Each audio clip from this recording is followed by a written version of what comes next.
Hello friends, this is Soma here and welcome to Build Career channel.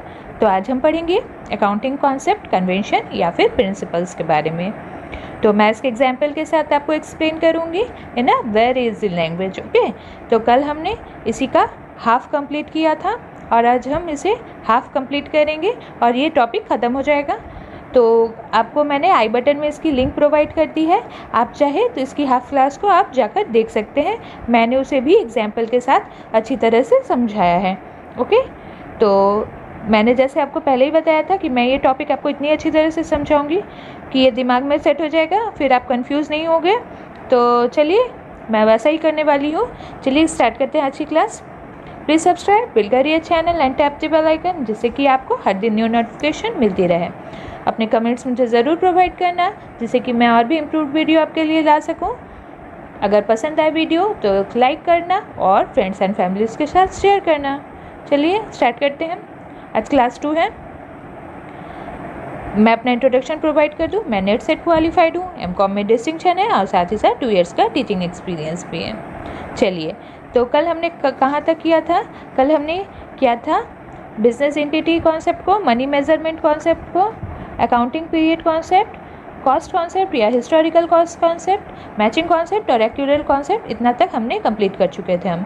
तो आज हम going concern concept से start करते हैं। क्या है ये? अकाउंटिंग में हम ये मानते हैं कि बिजनेस एक इनडेफिनिट पीरियड तक चलेगा और ये एक एजम्पशन है। गोइंग कंसर्न क्या है? ये एक एजम्पशन है। बिजनेस, इसमें हम क्या मानते हैं कि बिजनेस रन करते रहेगा इन फ्यूचर एक अनंत समय के लिए, और ये या तो कभी ख़त्म नहीं होगा। तो जो कंपनी इस गोइंग कंसर्न कॉन्सेप्ट या फिर एजम्पशन को मानती है, वो हिस्टोरिकल कॉस्ट या फिर कॉस्ट कॉन्सेप्ट पर अपने एसेट्स को रिकॉर्ड करती हैं। और जो कंपनी गोइंग कंसर्न कॉन्सेप्ट पर यकीन नहीं रखती और ये मानती है कि इन फ्यूचर उनकी कंपनी बंद हो जाएगी, तो वो कॉस्ट को, कंपनी को के एसेट्स को रियलाइज्ड वैल्यू पर रिकॉर्ड करते हैं। तो गोइंग कंसर्न क्या कहती है कि बिजनेस अनंत काल तक चलेगी और इसके लिए बिजनेस की एसेट्स जैसे कि लैंड, बिल्डिंग एक्सेट्रा, मशीनरी जो भी हैं, हम सेल्स वैल्यू पर नहीं बल्कि इसकी कॉस्ट वैल्यू पर रिकॉर्ड करेंगे। ओके, चलिए अब देखते हैं कि डुअल एस्पेक्ट कॉन्सेप्ट क्या है, क्या कहता है ये। फाइनेंशियल अकाउंटिंग में हम जो भी फाइनेंशियल एलिमेंट से रिलेटेड इवेंट होते हैं उन सब की ट्रांजैक्शन को हम रिकॉर्ड करते हैं। और हर एक ट्रांजैक्शन के 2 पहलू होते हैं, एक डेबिट साइड होता है तो दूसरा क्रेडिट साइड। फॉर एग्जांपल, एक कंपनी ने फर्नीचर परचेज की 1 लाख की, तो क्या हुआ? फर्नीचर अकाउंट को हमने डेबिट किया 1 लाख से, क्योंकि ये बढ़ा, ओके, यानी इंक्रीज हुआ, और कंपनी ने कैश दिया तो 1 लाख। तो क्या होगा इसका? ये भी डुअल एस्पेक्ट क्या शो करता है कि furniture account debit 1 lakh to cash account 1 lakh. Okay, तो इसमें मैंने क्या कहा? कहने का मतलब है कि हर ट्रांजैक्शन 2 एस्पेक्ट का होता है, एक बढ़ता है तो दूसरा घटता है। ओके, तो इसी से डबल एंट्री बुक कीपिंग भी आया। ओके, फाइनेंशियल अकाउंटिंग में डुअल एस्पेक्ट कॉन्सेप्ट का ही बेसिस है, उसी से double entry system book keeping में आया। ओके, चलिए देखते हैं नेक्स्ट वो रियलाइजेशन कॉन्सेप्ट क्या कहता है। बिजनेस कॉन्सेप्ट रियलाइजेशन कॉन्सेप्ट कहता है कि जब तक किसी एसेट्स को बेचकर उसकी रियलाइज्ड अमाउंट नहीं मिल जाती, तब तक आप उसे बुक्स ऑफ अकाउंट में शो नहीं कर सकते। मान लो किसी मशीनरी की कॉस्ट है 1 लाख और अभी मार्केट वैल्यू उसकी क्या है?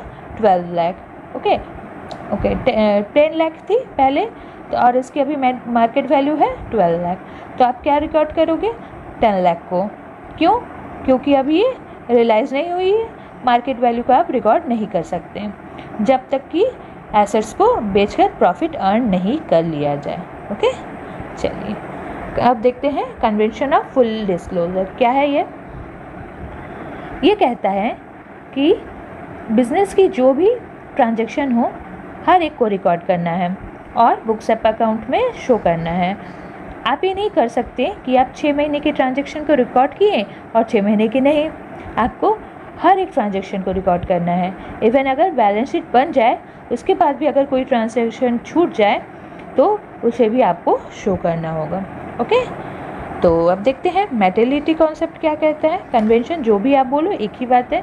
मेटेरियलिटी कन्वेंशन ये कहता है कि अगर वो आइटम जो कि बहुत नेग्लिजिबल सिग्निफिकेंस का हो बिज़नेस के लिए और मटेरियलिटी नहीं है उसमें उस बिज़नेस के लिए, तो आप उस आइटम को नहीं भी रिकॉर्ड कर सकते हैं।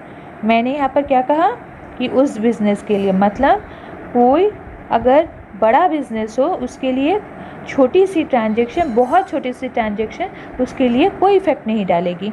मतलब मैंने फॉर एग्ज़ाम्पल आपको मैंने अब दे रही हूँ एग्ज़ाम्पल कि 1 लाख करोड़ की अगर कोई बिज़नेस है तो आप एक वॉल क्लॉक अगर उसकी कंपनी की ख़राब हो जाए तो आप उसको रिकॉर्ड करने की उसे कोई नीड नहीं है।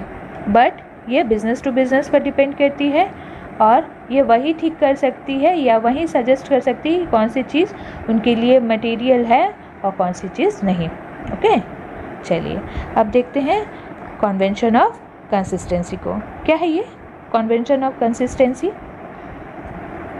तो ये कहती है कि आपको हर बार एक ही मेथड को यूज़ करना होगा। इसमें फर्म को डिसाइड करना होगा कुछ अकाउंटिंग मेथड्स को और इसे ही कंटिन्यू करना होगा। फॉर एग्जाम्पल, अगर डिप्रिसिएशन ऑफ फिक्स्ड एसेट्स को फर्स्ट ईयर में स्ट्रेट लाइन मेथड से चार्ज कर रही हैं तो इस मेथड को हर साल फॉलो करना होगा, वरना क्या होगा, आप हर साल का कंपैरिजन नहीं कर पाओगे अगर अलग अलग मेथड चूज़ करोगे तो। ओके, चलिए अब नेक्स्ट को देखते हैं, कन्वेंशन ऑफ कंजर्वेटिव और प्रूडेंस एक ही है। चलिए क्या कहता है ये कहता है कि कोई भी गेन या रिवेन्यू हम तब तक रिकॉर्ड नहीं करेंगे जब तक हमें वो मिल नहीं जाता। ओके, क्योंकि हम बहुत जो भी कंपनियां होती हैं वो बहुत डरपोक टाइप की होती है, मतलब वो फ्यूचर पे बिलीव नहीं करती। जब तक उनके पास हाथ में वो पैसा अमाउंट नहीं आ जाता तब तक वो उसे बिलीव नहीं कर सकती और इसीलिए वो बुक्स में भी रिकॉर्ड नहीं करती हैं।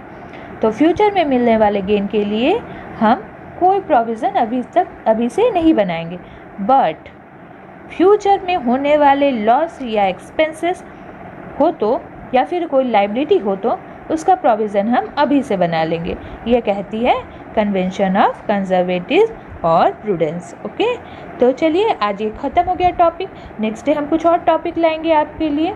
और अगर ये वीडियो पसंद आए तो प्लीज़ लाइक करना, फ्रेंड्स के साथ शेयर करना और चैनल को सब्सक्राइब करना। Thank you for watching.